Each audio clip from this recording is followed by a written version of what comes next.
got friends in New York City. Hi guys, welcome Is to everyone video I know 2. around town? Today I wanted to do a bit of a book review regarding a book I recently read called Time and Despondency. I do speak English, I promise. Called Time and Despondency, written by Dr. Nicole M. Roccas.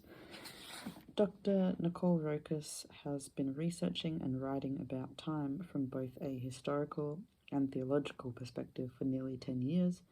In addition to being a writer and editor, she lectures at the Orthodox School of Theology at Trinity College, Toronto.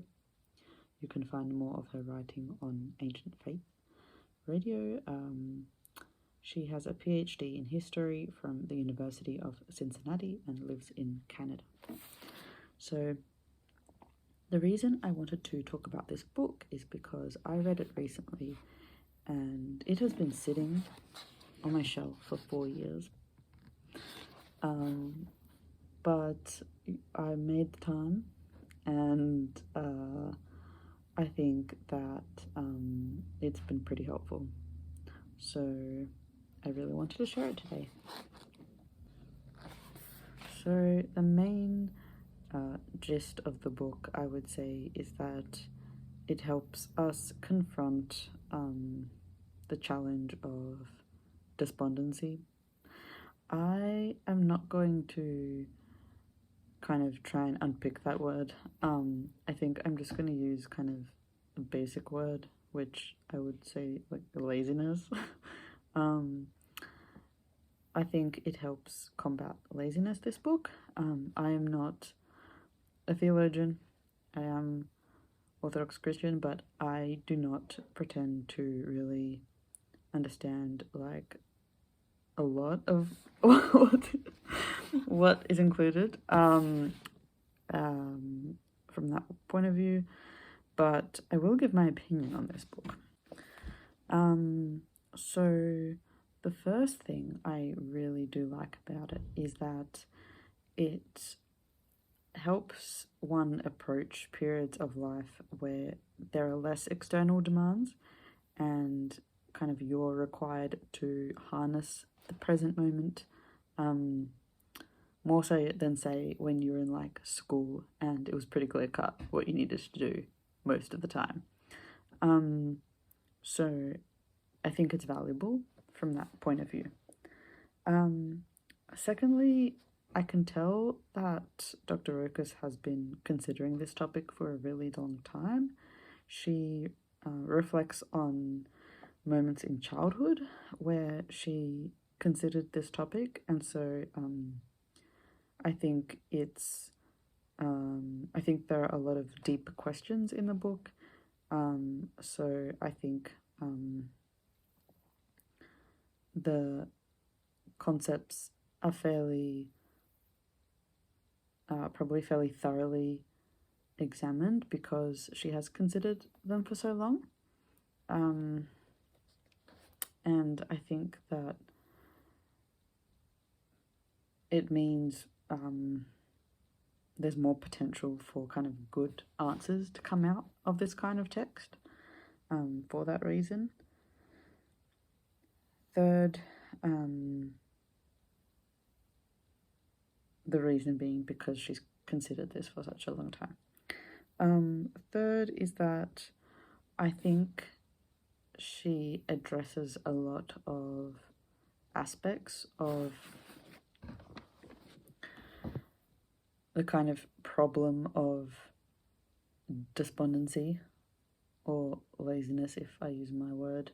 And so I left the book feeling pretty satisfied that a number of aspects of the problem had been covered.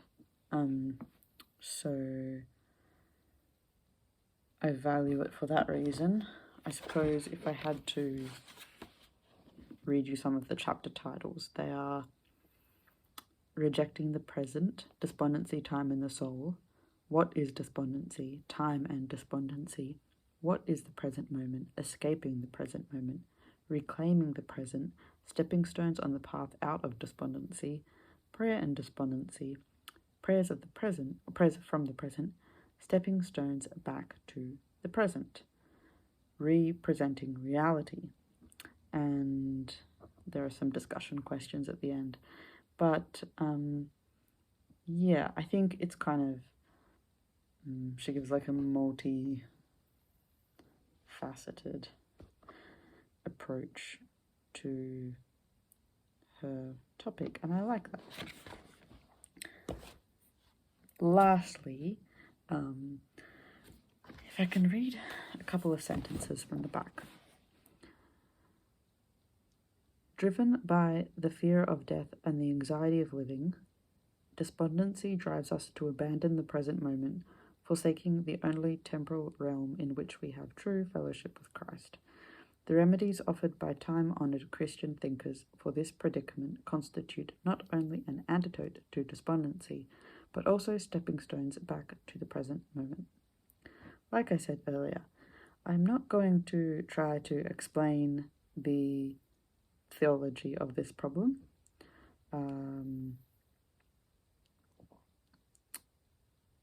But I will say that as a reader, I think that this book does help present at least part of an antidote to laziness. And so I think that this book could have important practical implications for some readers. And so that's why I recommend it. I probably did judge the book by its cover initially. I don't think many people kind of like the topic of despondency. You know, it's not a happy topic, but I think if you are looking for an antidote to something, you obviously have to look at a problem. Classic situation. So I think that if you are interested in addressing certain issues that may or may not be present over the course of your lifetime, then this book could be a good one for you. So thank you for watching this week. I hope to bring you more riveting, truly riveting stuff in the future. I got friends in New York City, 'cause everyone I know